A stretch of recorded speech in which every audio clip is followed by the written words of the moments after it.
সুপ্রিয় দর্শক, আসসালামু আলাইকুম। আজকে আমার রেসিপি কাঁচকলার চপ। খুবই সুস্বাদু এই চপটি আপনারা কিন্তু খুব সহজেই বাসায় বানিয়ে নিতে পারবেন, কাঁচকলা যদি ঘরে থেকে থাকে। তো চলুন দেখে নিই কীভাবে করলাম। তো প্রথমে আমি কাঁচকলাগুলোকে এভাবে ছিলে নিয়েছি, তারপরে টুকরো টুকরো করে কেটে একটু হলুদ দিয়ে মাখিয়ে ভালো করে ধুয়ে নিয়েছি। এবার চুলায় সিদ্ধ বসিয়ে দিয়েছি, আর সিদ্ধ হওয়ার পর এভাবে মেখে নিয়েছি।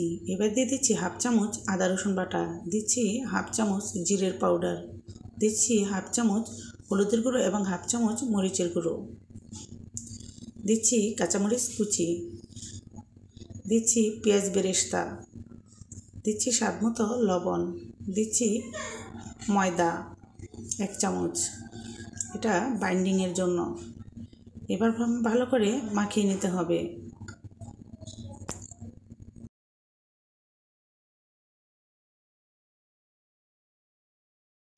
যখন মাখানো হয়ে গিয়েছে তখন আমি দিয়ে দিচ্ছি ধনেপাতা।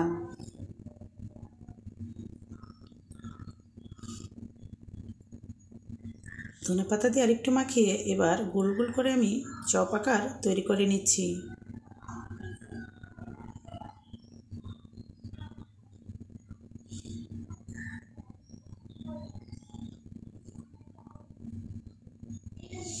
এরকম গোল গোল করে একটু চ্যাপ্টা করে তারপর কিন্তু তৈরি করে নিতে হবে।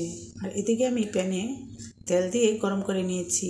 এখন এক এক করে চপগুলো দিয়ে দিচ্ছি।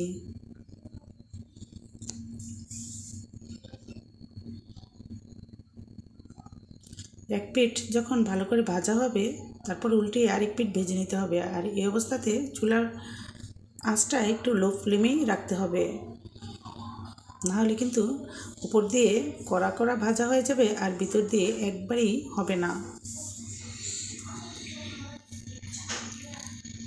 তো ভিউয়ার্স, আমি কিন্তু অল্প আঁচে সুন্দর করে চপগুলোকে ভেজে নিয়েছি। দেখুন কতটা সুন্দর হয়েছে, আর খেতেও কিন্তু অসাধারণ হয়েছে। বাসায় এভাবে বানিয়ে খেয়ে দেখতে পারেন।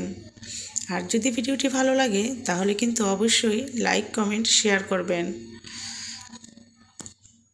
ভিডিওটি দেখার জন্য অসংখ্য ধন্যবাদ।